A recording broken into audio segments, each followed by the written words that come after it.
The Bible, as we know it today, is a library of books written thousands of years ago and written over thousands of years.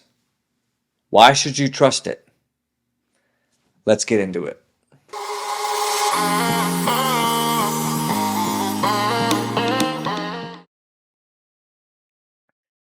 Let's go back to September 29th, 2006. That's when Petty Officer Michael Monsoor, a United States Navy SEAL, and his team were operating in Ramadi, Iraq. Monsoor is standing on a roof in Ramadi, and he has two Navy SEAL colleagues lying in the sniper prone position next to him. Monsoor is standing in front of a doorway on this roof. He and his team, they've already taken AK-47 fire and a rocket-propelled grenade, but they're not exactly sure where the enemy is. In the middle of the fighting, things kind of calm down for a minute, and there's a lull. The insurgents have blocked off the streets in Ramadi, and there's someone on a loudspeaker yelling, "Kill the Americans." As Monsoor and his team are looking for the next attack, an insurgent throws a grenade from an unknown location. It hits Monsoor in the chest and it falls to his feet. Due to the length of the throw, there's no opportunity to pick it up and throw it back. He has only a split second to make a decision. He can leap through the doorway behind him and save himself, but if he does, his two teammates lying on the roof will surely die. So Monsoor yells, "Grenade!" But instead of jumping backward to save himself, he jumps forward, chest first, onto the grenade. It detonates. 30 minutes later, 25-year-old Michael Monsoor is dead. His two teammates lying on the roof receive only minor injuries because Monsoor's body muffled the blast. One of the survivors said at Monsoor's funeral, they said, "Mikey looked death in the face that day and said, 'You will not take my friends. I will go in their stead.'" April 2008, President George W. Bush invited Monsoor's parents to the East Room of the White House to give them their son's Medal of Honor. September 2017, Monsoor's high school in Garden Grove, California built a new stadium, and they named it the Michael A. Monsoor Memorial Stadium. The golden trident that the Navy SEALs wear dominates the 50-yard line of the stadium. January 2019, in North Island, California, just outside San Diego, the United States Navy commissioned the USS Michael Monsoor, the newest guided missile destroyer in the fleet, a Zumwalt-class destroyer. This picture here is Monsoor's mother, Sally, speaking at the commissioning in honor of her son. Now, why did they do this? Why receive the Medal of Honor from the leader of the free world? Why have the high school you attended build a stadium in your honor? Why have the greatest military might in the history of humanity build a brand new state-of-the-art destroyer and name it after you? Because Michael Monsoor literally sacrificed himself to save his friends. The power of sacrifice. There's no greater love than to sacrifice yourself to save your friends. Jesus of Nazareth made this statement before he went to the cross. Michael Monsoor sacrificed himself to save his friends. The question is, would anybody sacrifice themselves to save you? The answer is, somebody already has, and his name is Jesus of Nazareth. But many people don't think the story's true. They think it's invented. I mean, think about it. How can you believe in a resurrection? Have you seen a resurrection? I haven't. Yet, the entire belief system of the New Testament is based on something none of us have ever seen. How logical and rational is that? Oh, and by the way, hasn't science disproven miracles? You hear that all the time. How can you believe in that Bible stuff, right? Well, actually, I think it's quite easy to show you that it's true. You only need to answer 4 questions to show that the Bible is true.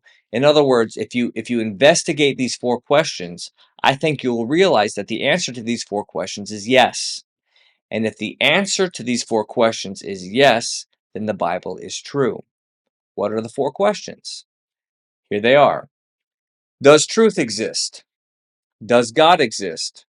Are miracles possible? Is the New Testament true? Now, why are these the four questions? Truth, God, miracles, and the New Testament. Well, first of all, does truth exist? Why is that important? Because you hear people all the time saying, you've got your truth and I got my truth, or some people say there is no truth, or some people say all truth is relative. You ever hear these claims? Well, if there is no truth, then the Bible can't be true. But if there's no truth, then atheism can't be true either. Okay? Of course there's truth. If someone says to you there's no truth, what are you going to ask that person? You're going to ask them, is that true? Is it true that there's no truth? Because if it's true that there's no truth, to claim that there's no truth can't be true. It's self-defeating. It's like somebody coming up to you and saying, I don't speak a word in English. If somebody were to say that to you, what would you say? You would say, you just said that in perfect English. Of course there's true. So that's the first question you have to deal with. Next question is, does God exist? That's important. Why? Because if there's no God, the Bible can't be true. You can't receive a word from God if there's no God. Jesus couldn't have risen from the dead if there's no God. If there's no God, forget about it. The Bible can't be true. Third question, are miracles possible? Obviously, the Bible can't be true if miracles are not possible, because there's miracles all throughout the Bible. And your belief system is based off the miracle of the resurrection and other miracles Jesus did. If Jesus didn't rise from the dead, the Bible fails. So if miracles are not possible, you can't have the Bible being true. And the final question is the New Testament true, particularly about one issue, and that's the issue of the resurrection? Because if Jesus rose from the dead, then game over, the Bible is true. Now, of course, if Jesus didn't rise from the dead, game over, the Bible is false. You might as well sleep in on Sunday, do whatever you want the rest of the week, because the Bible is not true if Jesus never came out of the grave. Now, in fact, the Apostle Paul wrote in 1 Corinthians, I think it's chapter 15, he says, if Jesus hasn't risen from the dead, your faith, your belief is in vain. Now, from these four questions, you can show that the entire Bible is true. Why? Because if Jesus rose from the dead, then he's God, and whatever God teaches is true. And Jesus taught the entire Old Testament is true. There was not one page of the New Testament written until after the death of Jesus. Jesus verifies the Old Testament. I have a personal policy. If somebody rises from the dead, I trust what the guy says. Okay, now this book, I don't have enough faith to be an atheist, goes into a lot of detail. I won't be able to cover them all in this video. It'll be a 10-hour video. But get the book. There's a lot of good information in there. Some of you might be thinking, well, wait a minute. Aren't we supposed to just have faith? I mean, pastors tell us that all the time. Just believe. What do you mean give evidence for? Listen, that is foolish. You're not supposed to just have faith and believe in something with no evidence. As Peter and many of the other writers in the New Testament said, be always ready to give an answer to everyone who asks you to give the reason for the hope that you have. But do this with gentleness and respect. At times that can be difficult for me because I'm Irish, okay? But you're supposed to have a reason for the hope that you have. Why believe in the Bible and not be an atheist? Why believe in the Bible and not the Quran? Why believe the Bible instead of just believing nothing? Because the Bible is true and you can show it's true. So what we're going to do in this episode is we're going to show you why it's true. Now, I can't go through all 4 points today, so let me just give you a 1-minute summary of the first 3 points. Does truth exist? Okay, we already talked about that. Yes, truth exists. If someone says there's no truth, you're going to say, well, is that true? Of course there's truth. Second question, does God exist? Now, in the book, there are 3 arguments for the existence of God, but let's just talk about one, the creation of the universe. Evolution claims the universe exploded into being out of nothing. Once there was no space, no time, no matter, and then the entire universe came into existence out of nothing. Atheists are beginning to admit that this is irrational. When God created the universe, this is very interesting. He creates a trinity of trinities. He creates time, space, and matter. Evolutionists often ask, well, okay, what created God? And the answer is nothing. God is not affected by time, space, and matter. Because if God is affected and bound by time, space, and matter, he is not by definition God. Now, the interesting thing about time, space, and matter is that they all have to come into existence at the same time. For example, if you have matter but no space, where do you put it? If you have matter and space but no time, when do you put it? You cannot have time and space or matter independently. They have to come into existence simultaneously. This is called a continuum. Genesis 1 answers this conundrum in 10 words. In the beginning, there's time. God created the heavens, there's space, and the earth, there's matter. All three of these elements are trinities in themselves. Time, past, present, future. Space, length, width, height. Matter, solid, liquid, gas. Okay? We operate under all of these laws, and they have to come into existence simultaneously in order to exist. You can't have any of them without the others, right? So you have a trinity of trinities created instantaneously by the Creator, who himself is a trinity, Father, Son, Holy Spirit, and the God who created them has to exist outside of them. If God is limited by time, space, and matter, he is not God. We have plenty of examples of this creation philosophy in real world. Okay, plenty of them. For example, this computer.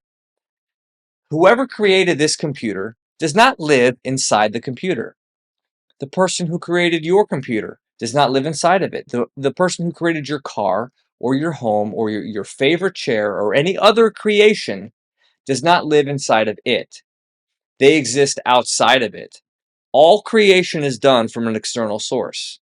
When an artist creates something, the artist doesn't live in the painting or the sculpture or the song or whatever. He exists outside of it and beyond it.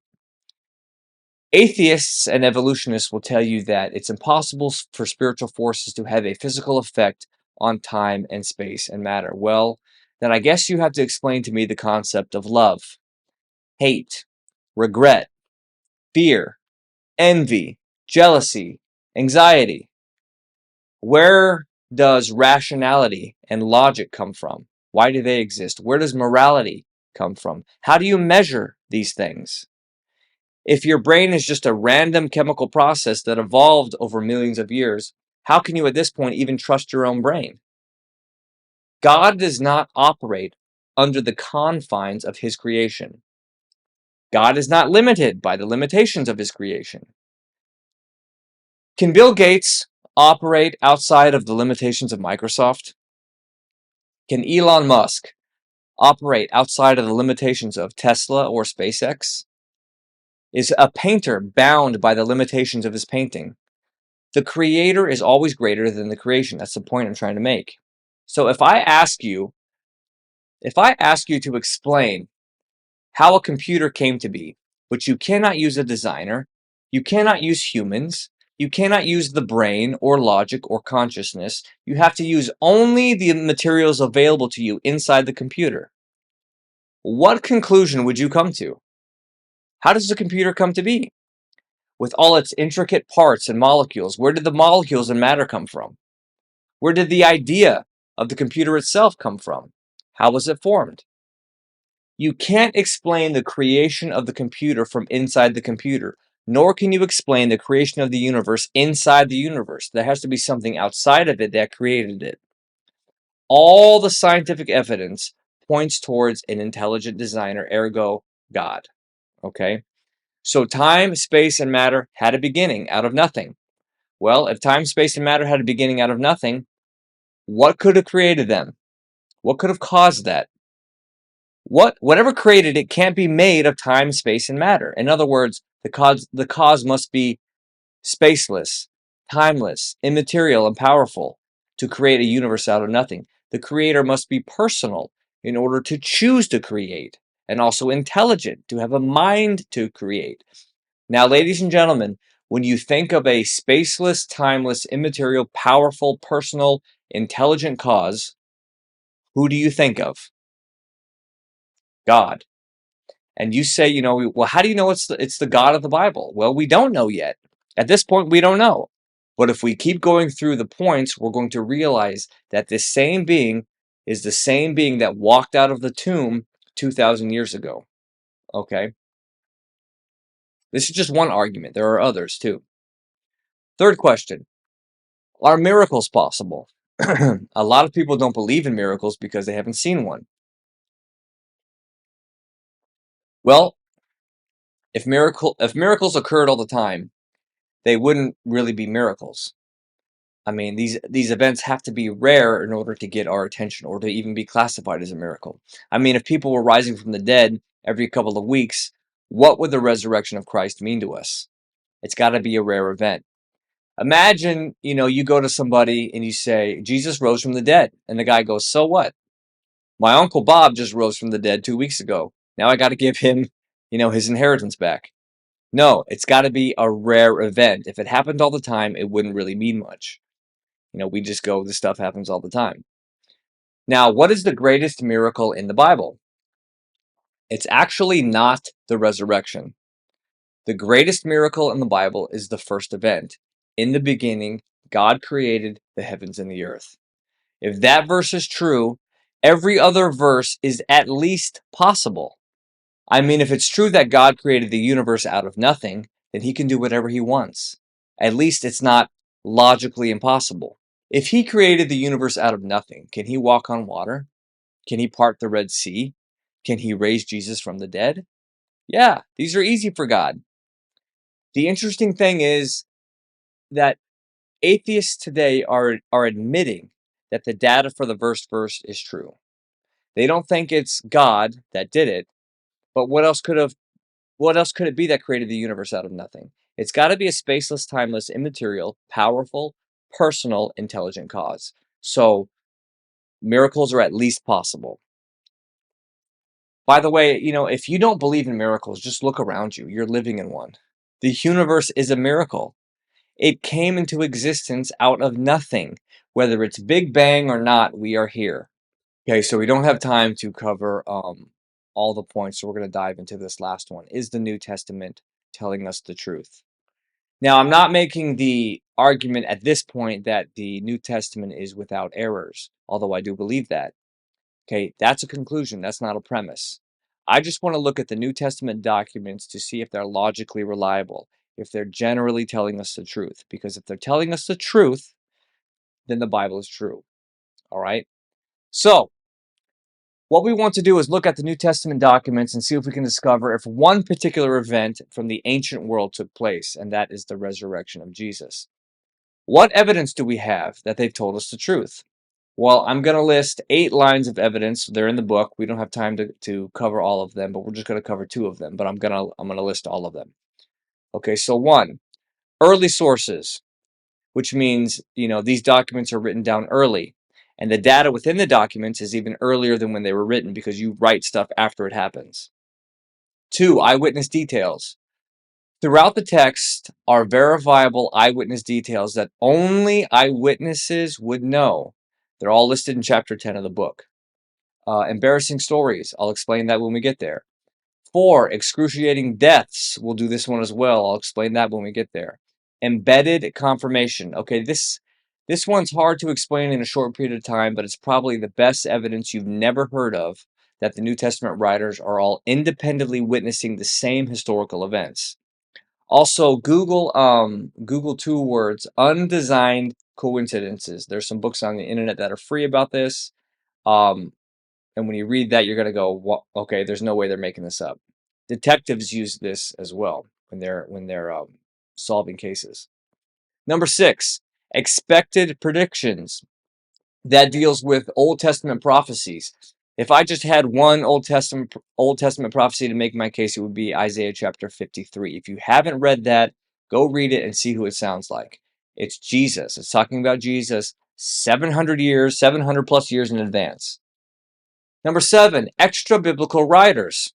There are 10 ancient non-Christian sources within 100 to 150 years of Jesus' life. And when you add up their references, their brief references to Jesus and the apostles, people like Josephus, Suetonius, Thallus, Phlegon, when you add up what they say, you get a story congruent with the New Testament. And finally, 8, the explosive growth of the church out of Jerusalem. It's very hard to explain how this belief could have emerged out of Jerusalem if Jesus' body was still in the tomb. Why? Because who could have easily squashed this belief? And who wanted to squash it? The Romans and the Jews. Everyone knew where his tomb was, and it was guarded 24/7 because of all the Old Testament prophecies saying Jesus would be raised to life 3 days after his death. Jesus also said this publicly himself. So they kept his tomb guarded 24/7, and everyone knew where it was. Why couldn't they squash it? Why couldn't they just kill this movement? Why couldn't they stop all this nonsense talk about resurrection? Just show his dead body. They could say, here's his dead body. They couldn't produce it. They didn't have it. Why? Because Jesus was still using it. The tomb was empty. Even the Jews admitted the tomb was empty. All right. Now, we can't go through all of these, so let's just look at a couple of them. Let's look at embarrassing stories. And this one for me, since I'm generally pretty skeptical in my approach, this one kind of puts me over the edge to go, they're not making this up. Embarrassing stories, what are they? Historians know if they're reading a supposed historical text and it has embarrassing details in it about the author or authors or the characters in the story that they're trying to promote, that these stories are probably true. Okay, why are they true? Because you're not going to invent stories about yourself to make yourself look bad for all of history, right? You may invent things to make yourself look good, but you won't invent things to make yourself look bad. In fact, let me ask you guys a question. How many people in here have ever lied to make yourself look good? Okay, everyone has. If you don't admit that you've lied to make yourself look good, you're lying to make yourself look good, all right? Now, how many people have ever lied to make themselves look bad? No, you don't do that. Now, you might lie to make yourself look bad if you're trying to scam somebody, or if you're like a pool shark or whatever. You want to deceive someone for your own profit. But you generally don't lie to make yourself look bad. You might lie to make yourself look good, but not bad. Okay, you won't lie to embarrass yourself, in other words. And yet the New Testament documents are filled with embarrassing stories they never would have invented. They're not making this up. In fact, the Old Testament has these too, but let me just give you some from the New Testament. If you notice, the New Testament writers depict themselves as dim-witted. How many times are they going, we didn't know what Jesus was talking about, or we didn't know what he meant. In fact, they really don't understand what his mission is until he's already resurrected and ascended to heaven. Then they go, wow. Up to that point, they don't know really what's going on. They're always asking him questions. What is this? What is this? What is that? And then some of his most trusted followers, like the leader of the group, Peter, what happens to him? Well, the Lord at one point calls Peter Satan. You think they made this up? You think Mark, who wrote this down in the gospel, he goes, hey, check this out, Pete. I'm going to make the story more interesting. I'm going to have the Lord, the Savior, the owner, I'm going to have him call you Satan. What do you think Peter would have said? No, have him call you Satan. Don't have him call me Satan. That's not a good look. I'm supposed to be the leader here. And what does Peter do later on? Lord, I'll never deny you. What does he end up doing? He denies him 3 times. They're not making this up. And then right after the crucifixion, Paul actually has to correct Peter in Galatians chapter 2. Right in the Bible it says, Paul goes, I told Peter to his face that he was wrong for trying to get the New Testament believers to obey the Old Testament rituals. Can you imagine? In the Bible, you have one apostle teaching another apostle how he was way wrong. They're not making this up. And of course, at the crucifixion, all the disciples, maybe with the exception of one, they all run away. Who are the brave ones that stayed? The women. The women are the brave ones. Now, who wrote the New Testament down? Men. What man is going to invent that he was hiding for fear of the Jews while the women went down and discovered the empty tomb? Would any man invent that? No. For all history? No. If I was there, I would make myself look good. I would say something like, me and the boys, we marched down there, and we overpowered the elite Roman guard. Yeah, that sounds good, right? That sounds good. Okay. John choked Caiaphas. Peter roundhouse kicked a centurion. Thomas fought off a platoon of guards. And then Sunday morning, we marched right down to the tomb and we saw Jesus, who congratulated us on our bravery, and then we comforted the trembling women, right? I would never say I was scared and ran and hid while the women went down and discovered the empty tomb. Oh, and by the way, this is important. Why would you never say that the women were the first witnesses? Forget the fact that it's embarrassing. Why would you never say that, especially in that culture? Because in that culture, even today, a woman's testimony is not considered on the same level as a man. So if you're making up the story and you want people to believe it, you don't have women being the first witness. Yet all four gospels say the women were the first witness, which is telling us what? They really were. They had no motive to lie. Okay, this was embarrassing to them. The next verse, I can't even believe this one is in the Bible, but it's in there. Matthew 28:19. This is the Great Commission. Well, two verses before it, it says in there, Jesus is giving his disciples the final instructions, to do the Great Commission. And it says right there, verse 17, that some doubted, some believed, and some doubted. What's interesting to me is that he's standing there physically in front of them, and there's people still doubting him. I mean, the guy's right there. You got people saying, hey, look over there, that's Jesus. No, it can't be Jesus. He was just killed a few days ago. No, I'm telling you, it's him. Jesus was killed by the Romans. No, it's the guy. He's right there. Look, the Romans know how to kill people. They crucified him. They put a spear in his side. Blood and water came out. He's dead. It's him. I'm telling you. It can't be. It is. How do you know? The women told me. They're not making this up. There's even a potentially embarrassing details in there about Jesus. In Mark 3:21, it says his own family came to seize him and take him home because they thought he was out of his mind. That's in the Bible. His own family thought he was crazy. You've heard the scholars say the New Testament writers embellished Jesus to be God. Oh, really? Then why is Mark chapter 3 in there, which is almost universally recognized to be the earliest gospel? His own family thought he was crazy. They're not embellishing anything. In John chapter 7, it says his own brothers don't believe in him. That's embarrassing. Your own brothers don't believe in you or what you say?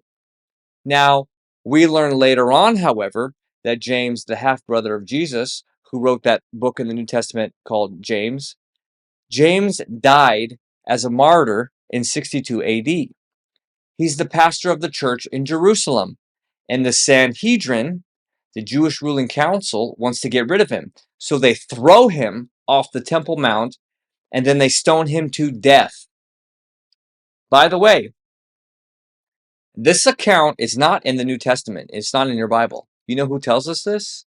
Josephus, the Jewish historian, who was probably in Jerusalem at the time because he lived from 37 AD to about 100 AD. And he had another writer, Hecasephus, who lived later. And they tell us that James dies as a martyr in the very city of Jerusalem for being the pastor of the church in Jerusalem when 30 years prior to that, in the very same city, he didn't believe his own brother was God.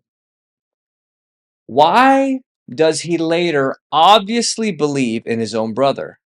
Why does he believe that Jesus is God and go to his death for that? Because Jesus appeared to him. 1 Corinthians 15 is the earliest reference, or should I say the earliest evidence we have for the resurrection of Jesus. 1 Corinthians 15, verses 3 to 8, scholars recognize as a creed. What does that mean? It was memorized early and later put into writing. Even the atheist scholars agree that this is very early. Some people believe it to be within months of the resurrection.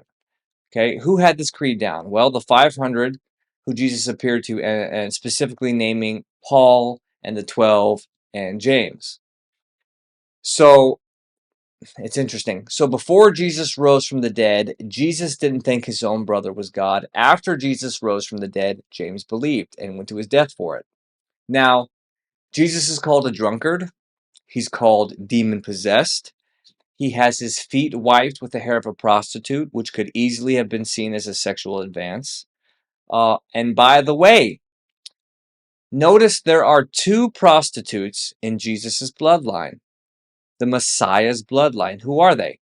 Rahab and Tamar. Do you honestly think Matthew and Luke, when they put the genealogies together, they got to themselves and they said, you know what? I really think we ought to spice up the Messiah's bloodline. Let's put a couple of prostitutes in there. No. In fact, there's a lot of shady people in the bloodline of the Messiah. Judah, from where we get the term Jew from, not a good guy. I think he's in Genesis, 37, 38 somewhere. But go read about him. Not a good guy. David's in there. David, a man after God's own mind. Yeah, but he's a liar. He's an adulterer. He's a murderer. Gives the rest of us hope, right? Bathsheba was in there. In fact, it's funny because when Matthew gets to her name in the genealogy, he won't even mention her name. You know what he says instead? Uriah's wife. That's the truth, but it's kind of a slam to Bathsheba. Okay, who was Uriah? Husband of Bathsheba, whom David had killed so he could have Bathsheba, right? They're not making this up. This is not some invented genealogy, but it's true. In fact, Jesus was hung on a cross or a tree, right? Why would you never say somebody's hung on a tree if you're trying to influence the Jews specifically? Because according to Deuteronomy 21, anyone who's hung on a tree is under God's curse. But Jesus was under God's curse, the curse that we put him under by our sin. He took the curse of our sin on himself. But if you're inventing this, you would say none of that. Okay? You wouldn't say Jesus was on the cross saying, my God, why have you forsaken me? What's he quoting that from? He's quoting Psalms 22. Now, before this, you've never heard him say, my God, my God. Notice that's the only place in the Bible where Jesus refers to his Father as God when addressing him. Everywhere else, he's saying, my Father, my Father. But he says, my God, why are you forsaking me? Now, there's many more embarrassing details that you can look at in the book, but we're going to move on. We've got to go now to excruciating deaths, because not only did these people die for what they saw, they died in horrific ways, okay? When they could have easily saved themselves simply by saying, look, this never happened, or okay, you're right, we made it up. In fact, this is very important to understand that when you're looking at the New Testament documents, all the writers of the New Testament documents, with the exception of Luke, who was a doctor, all the writers of the New Testament documents are Jewish believers in Yahweh. They already thought they were God's chosen people. So why would they invent a resurrected Jesus? The fact is they wouldn't. Because they didn't believe somebody would rise from the dead in the middle of time. They believed that somebody would rise from the dead at the end of time, but not in the middle.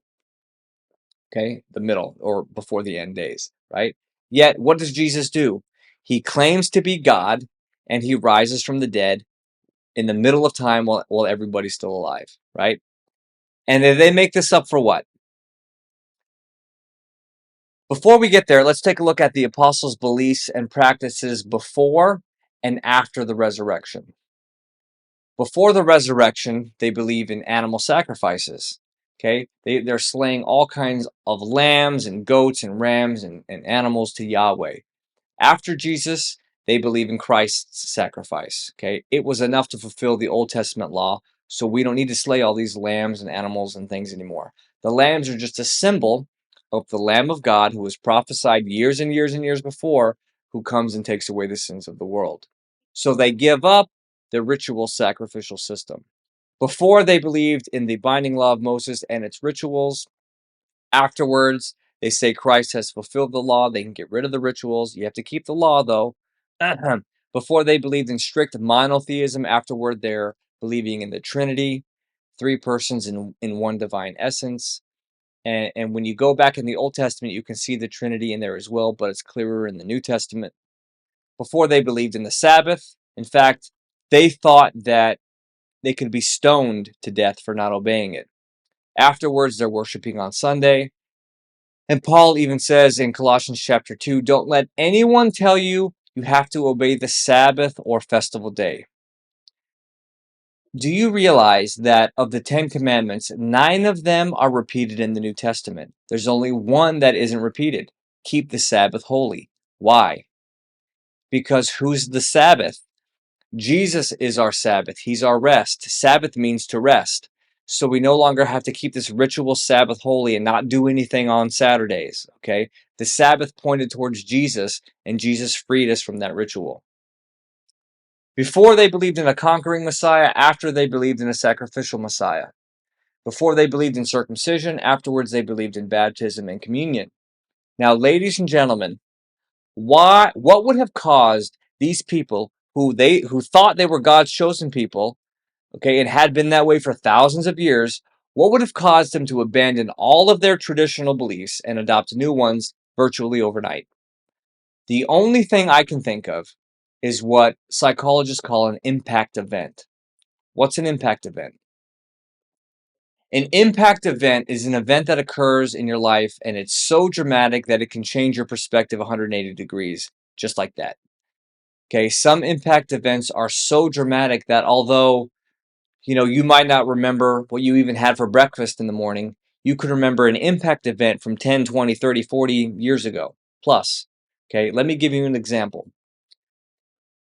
Can you remember where you were and what you were doing September 11th, 2001?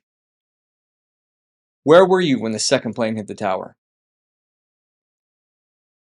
I can describe for you specifically in detail where I was and what I was doing. I was working in a warehouse, stocking shelves early in the morning. I was on the West Coast, and during my stocking, I noticed one of my managers run past, like full speed. I didn't think much about it. Then I heard some commotion, some talking. A short time later, I saw a bunch more employees running towards the front. They zipped right past me. I noticed the usually loud warehouse was oddly quiet. There were no forklifts. There were no, machine sounds. So I went because I wanted to go see what was going on. So I made my way to the break room. Um, Everyone was piled in the break room, and they were all standing under this TV, and it was mounted high up on the wall. I saw the World Trade Center there, and both towers were on fire. I didn't see any of the planes hit, but some of my coworkers did. Some people were on their phones, trying to call people. Others were like in little groups whispering to each other. And I immediately knew in my gut something was wrong. So I tried to call my older brother, but all the lines were busy. So I just stood there. And then the first tower fell. Some people in the break room let out a visceral scream, some gasp. I can remember every detail of that break room, how it was laid out. How come I can remember specific details from an entire day 22 years ago? I know details of the rest of that day, 9/11/2001, images burned in my mind. How is it that we as human beings can remember such detailed information from 22 years ago, but we can't remember what happened 22 days ago? None of us can. I mean, unless maybe you look at your iPhone or you have like a day planner, you can't remember it. This phenomenon is what psychologists call an impact event. The reason you can clearly picture what happened 22 years ago and not what happened 22 days ago is because 22 days ago there was no impact event. Now, ladies and gentlemen, do you think if Jesus really rose from the dead, that would have been an impact event? Do you think everybody that saw him would have remembered that it happened and remembered everything that he said after that? Of course. And that's the only way I can figure out why they would have abandoned all of their traditional beliefs and adopted all these new beliefs overnight. Okay? They would have no trouble remembering this. They would have no trouble saying these things really happened. And they were going to abandon all their traditional beliefs and adopt new beliefs, right? In fact, we have to ask the question, what did the New Testament writers have to gain by making up this message? Remember, they were already believers in Yahweh. What did they get by saying this is true? Well, I'll tell you. Read it. They got kicked out of the synagogue. They got beaten. They got tortured. And they got killed. Last time I checked, that was not on a list of perks. Okay? They go to themselves, we're going to start this new movement. Yeah? Okay, cool. What are we going to get out of it? Well, we're going to get kicked out of the church, beaten, tortured, and killed. Sweet. Sign me up. Let's make up this belief so we can get all these benefits.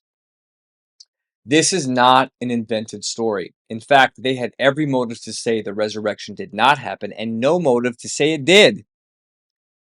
How can I say that? This is J. Warner Wallace. He's a cold case homicide detective out of California, and he's written the book Cold Case Christianity. Amazing book. I suggest you get it.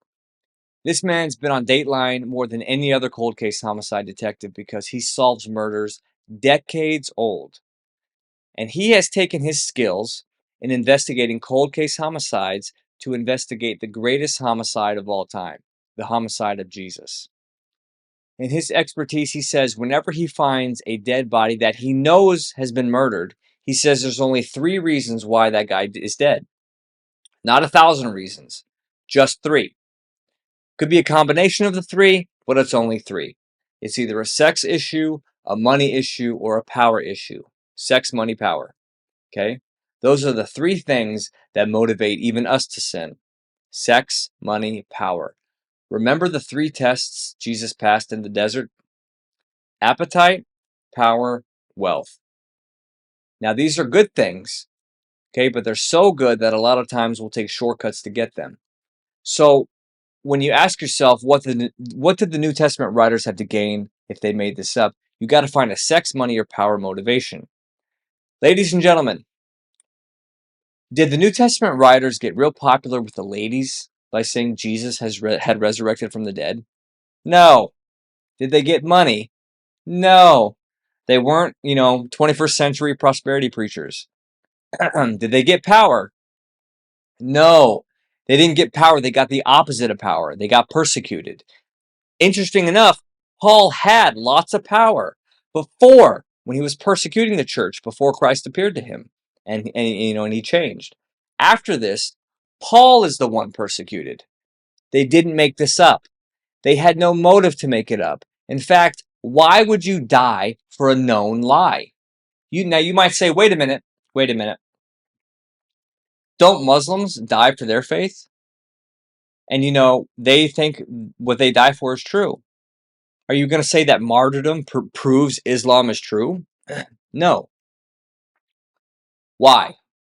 Because there's a difference between the Muslim martyrs of today and the New Testament martyrs of the New Testament times. The Muslim martyrs of today don't have evidence that Islam is true. They didn't witness anything directly. They just have faith, right? The New Testament writers, on the other hand, witnessed Jesus rise from the dead.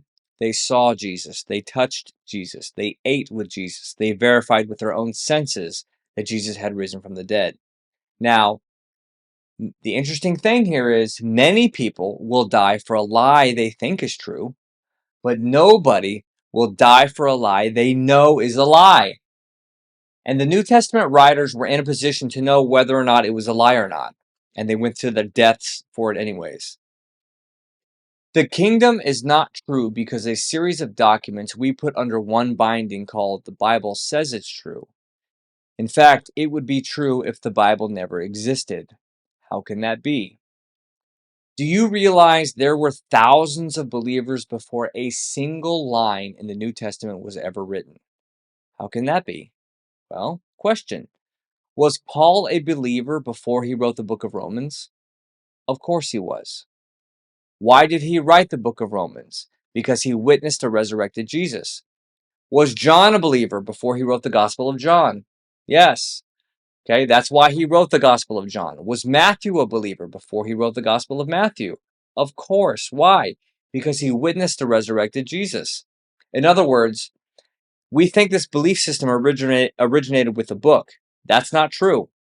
The kingdom mindset did not originate with a book. It originated with an event, the life, death, and resurrection of Jesus. There would be no New Testament without those events.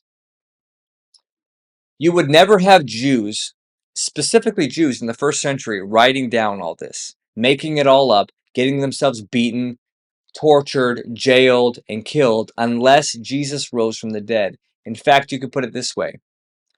The New Testament writers did not create the resurrection. The resurrection created the New Testament writers. You would not have documents written in the first century by Bible-believing, Yahweh-believing Jews unless Jesus rose from the dead.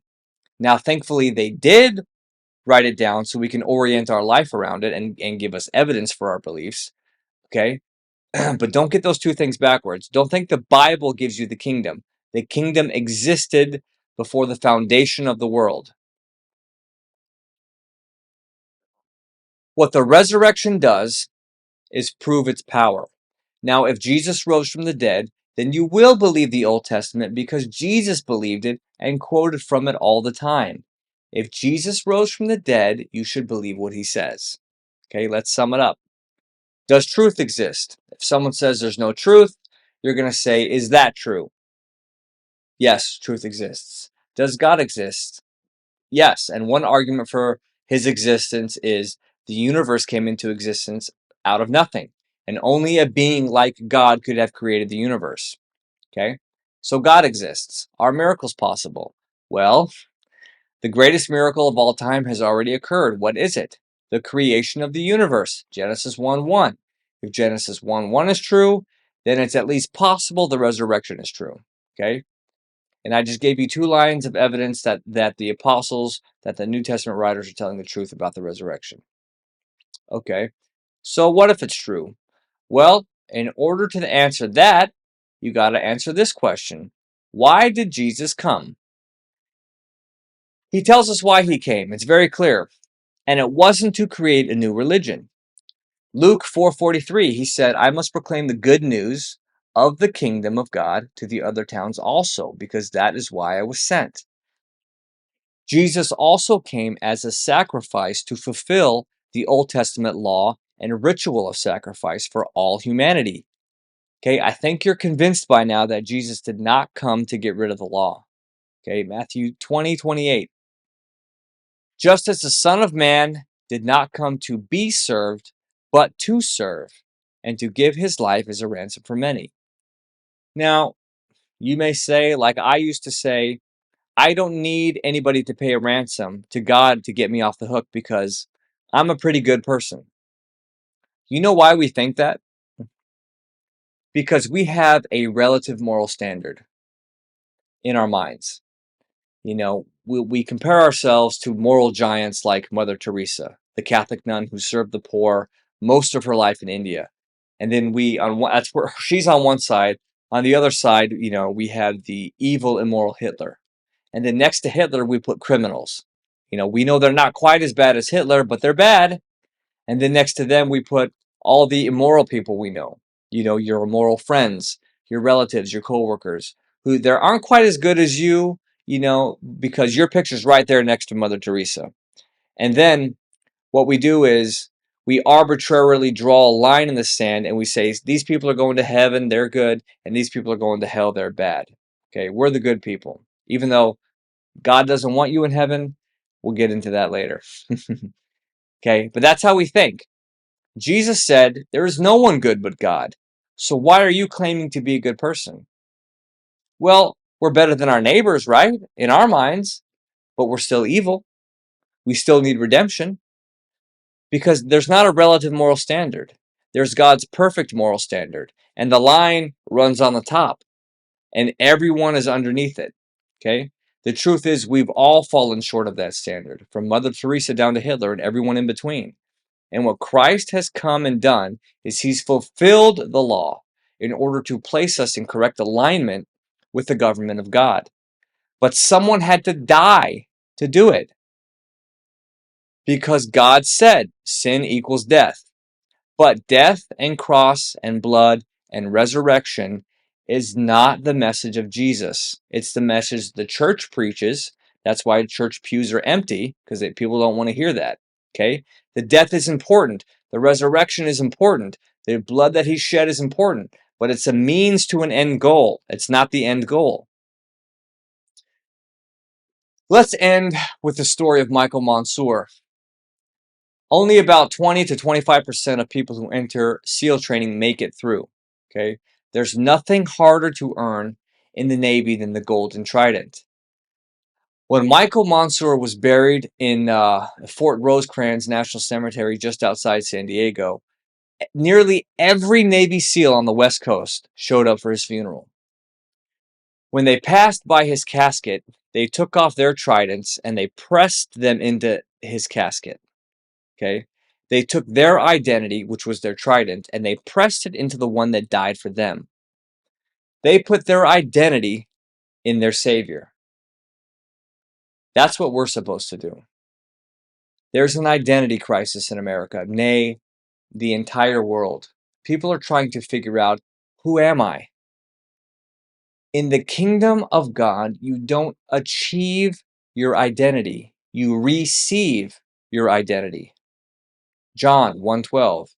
Yet to all who did receive him, Jesus, those who believed in his name, he gave them the right to become children of God. Not servants, but family, royalty, and with all its perks, okay? In the kingdom, you don't achieve your identity. You receive your identity. It's free. If you try to achieve your identity, you're never going to be satisfied. Why? Because there's always somebody who can do it better. And you're still not doing what you were designed to do anyways, which is to rule the earth, dominate an area of gifting. This is why so many famous people, so many wealthy people are depressed and end up committing suicide because they try to achieve their identity. And if you ever lose that, if you're, let's say you're a fireman and then you get injured and you're not a fireman anymore and your whole identity is being a fireman, you're in trouble. Or an actor, or a singer, or a painter, or a designer, or a mechanic.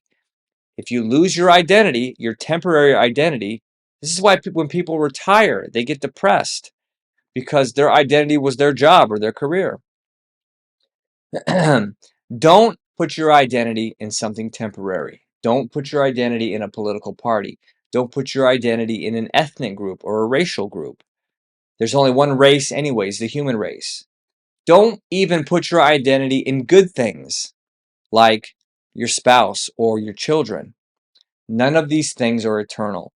Only God is eternal. And if you put your identity in an eternal source, you will achieve contentment and peace. Until next time. See ya!